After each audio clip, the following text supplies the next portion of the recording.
And now I'll hit record after all that important messaging has been sent out there. The equilibrium is the answer to B, right? So how are we going to find the net force in the ring? Let's call these F1 and F2. And this is really just vector addition. That's all this is, right?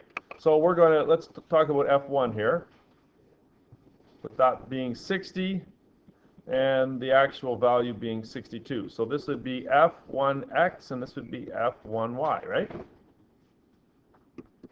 F1x, the x is adjacent, so it's going to be cosine. So that's going to be 62 cos 60, which makes F1y 62 sine 60. And I think I actually have a calculator today, and I can actually stand up relative ease today.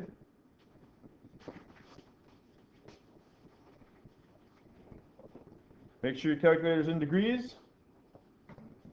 62 times the cosine of 60, 31. And this one over here is going to be, oh no, 62 times 53.7.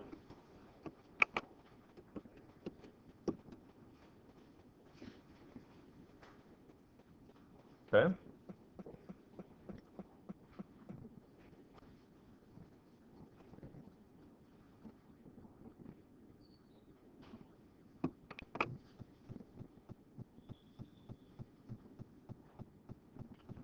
Let's do the same thing now for the other one, except now the angle is 30.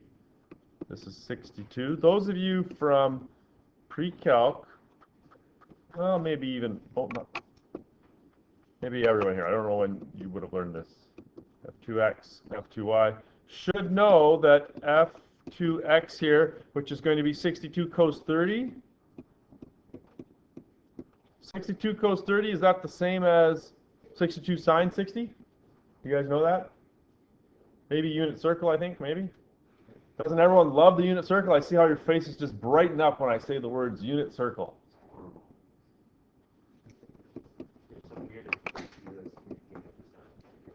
Yeah, 53.7.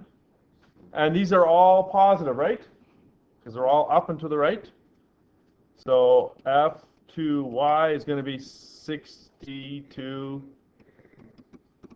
sine 30, which is going to be this one here, which is 31. And so when we add them together, right, you're just adding the same numbers, but in reverse order, right? So what are we going to have here? 0.7, 4, 84.7?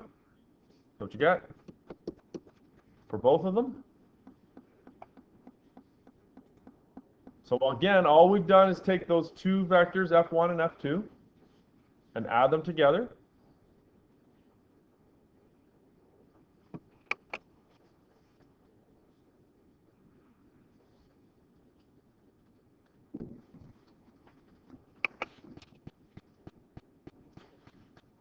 And so now, what are we going to call this sum of these two forces?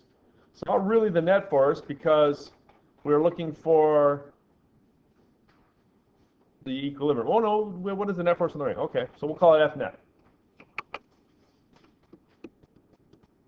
So F net squared is going to be 53.7 squared, no, 84.7 squared, right? Plus another 84.7 squared, giving us a net force of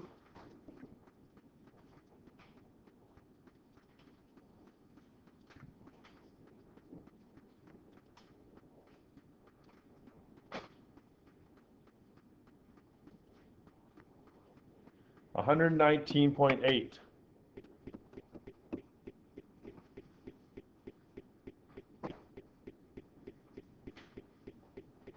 Now, we should really have an angle. You guys have seen this before. There's 60 degrees above the horizontal and 30 degrees above the horizontal. So when I add these two, I'm going to have I should have really drawn the triangle first, I guess.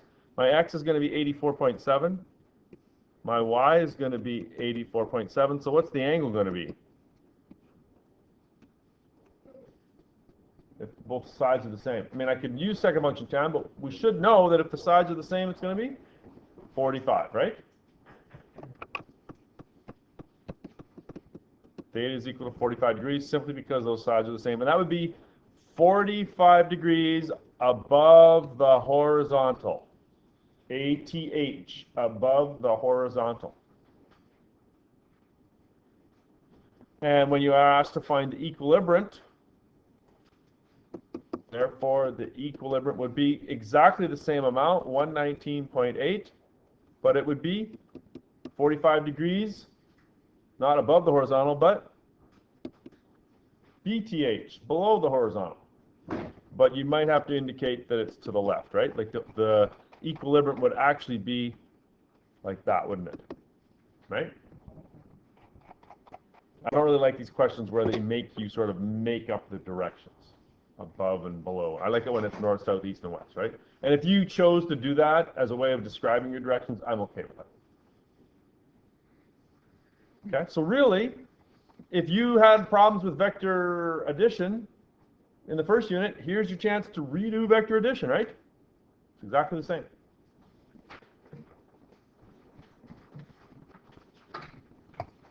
Okay, now this one here, two forces exerted on an object, a 36 Newton force acts at southwest, and a 48 Newton force acts at southeast. When it says exactly southwest and southeast, it means 45. What are the magnitude and direction of the equilibrium? Show using vector subtraction. Okay, so let's just draw this. I'm just going to show it this way. Maybe there's someone that prefers to do things this way. I don't mind this sort of thinking here. So we got 36 newtons at, we'll call this F1. We'll call the other one F2, if I can get in there. And we'll just call the other one the equilibrium, E. So we got 36 newtons at southwest. So that's going to be south and west, like this. 36. And then we got 48 newtons at southeast. Okay, so the equilibrium is going to be, because this one's bigger, the equilibrium is going to be something like that, right? Okay, so by showing it using vector subtraction, all of these force vectors have to add up to, if it's an equilibrium, have to add up to 0. Can you break that down and say all of the x components have to add up to 0 and all of the y components have to add up to 0? Yes, we can. Okay, so that's sort of our thought process here. So I'm going to say that f net x is equal to 0, and f net x is made up of what? It's going to be made up of f1x plus f2x plus e, right? ex, I guess. Right? The net x force is the sum of all the x coordinates. And likewise, I'm going to make myself a little more room. And likewise what? Same thing for the y. F net y is also 0.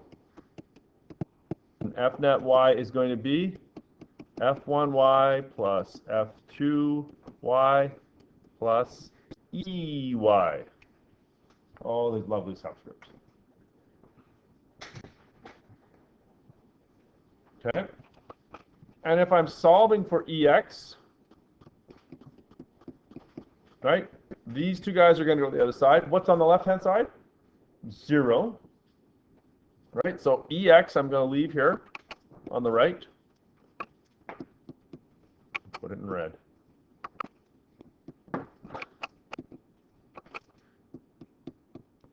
Ex is going to be 0 minus f1x minus f2x.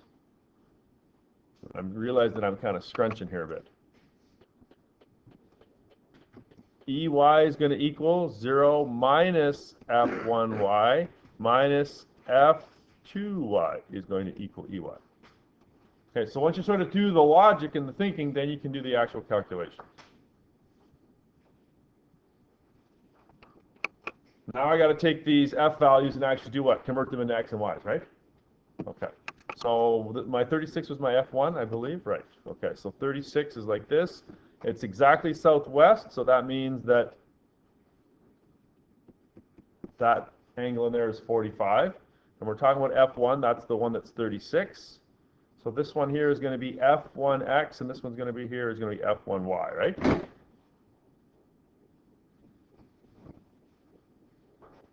My speed okay? Am I going too fast? Have I lost anyone completely? F1x. The x here is opposite, so it's going to be 36 sine 45.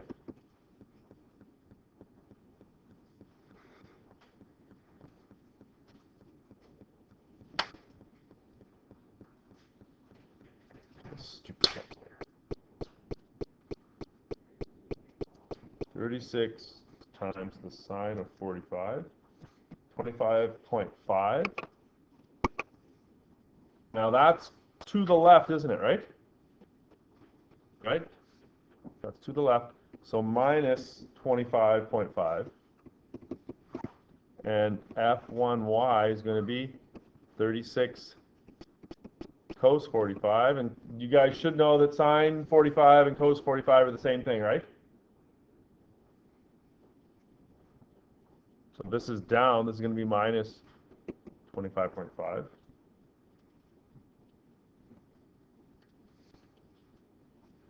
Okay. Now let's go to our blue ones. These should have been in red, I guess. I apologize for the change in color. So now I'm going to draw this one here, the 48. It's also at 45 degrees. It's 48 newtons. To the right and down, this one is the x, this one is the y. You got to be careful here. X is not always cos, not always sine. So x is adjacent, so F2x. I put an F1 there, didn't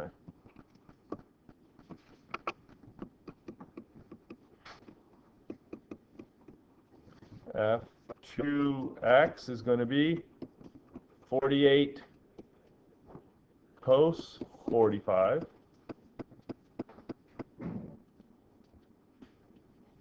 $33.9 to the right, so positive. F2y is going to be 48 sine 45.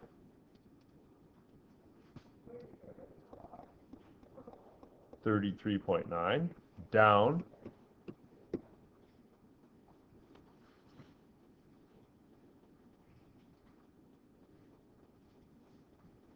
Now what? I broke it into my components. Now what? Where am I going? I got to go back to this step here, right? I'm going to take these values and do what? I'm going to plug them in here, right? I should probably just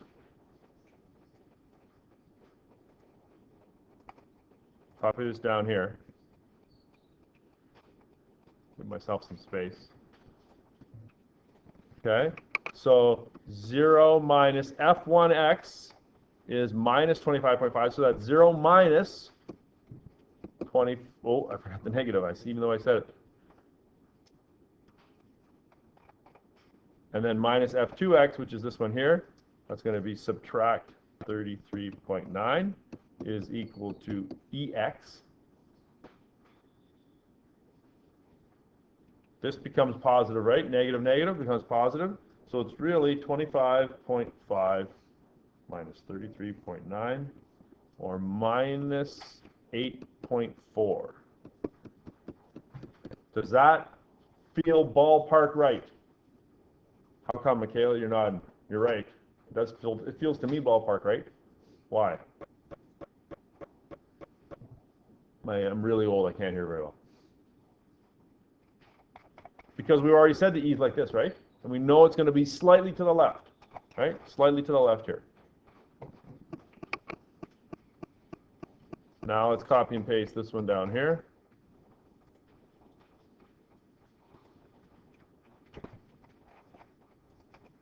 I realize you guys can't do that.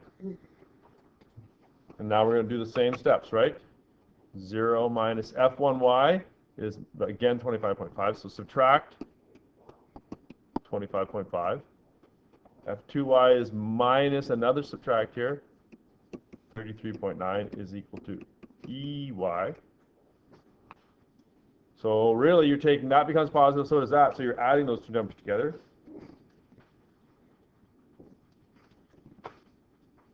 $59.4.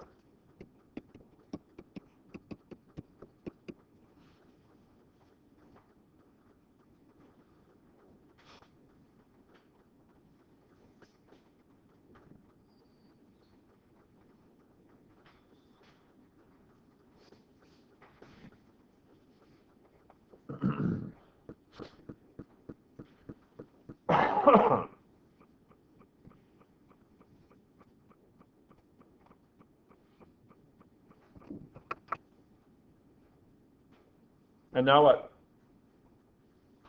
What am I going to do, Martin? I got my x component, I got my y component. Combine them back together again, right? We don't really have a name for that process, but just combine them back together, right? So minus 8.4 is going to be to the left, and up 59.4. This is 8.4. This value here is our equilibrium. E squared is going to be 8.4 squared plus 59.4 squared. Regular old Pythagoras. How many times have I done that in my life, I wonder?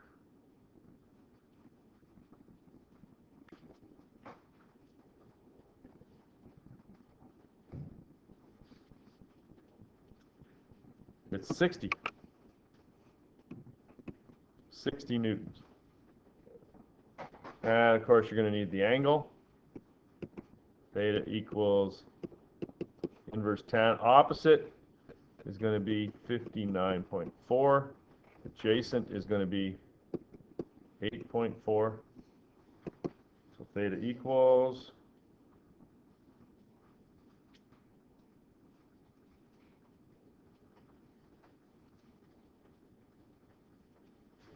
82 degrees. So that's going to be west, 82 north, I think.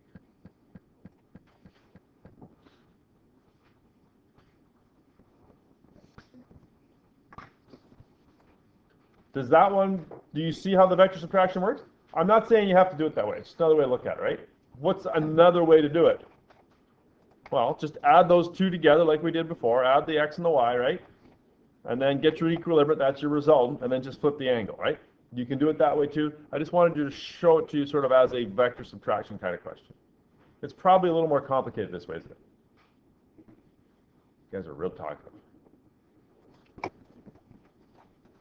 I just want to give you the, there's the problems there on that package, right? So you should do those. Number 5 is a bit excessive, or sorry, number 4. Probably skip number 4. Number 5's got a star beside it. Make sure you try number 5. Okay? Make sure you try this question that's on that package of stuff that you got yesterday. Joe's Diner. Okay, make sure you try that one. There's the answers. There's also questions on page 237, numbers 1 to 4, and 267, 18 to 25. Okay? So I'll give you the work period tomorrow. Tomorrow's Wednesday. Work and review tomorrow. Thursday is the career day thing. We'll have the test Friday morning.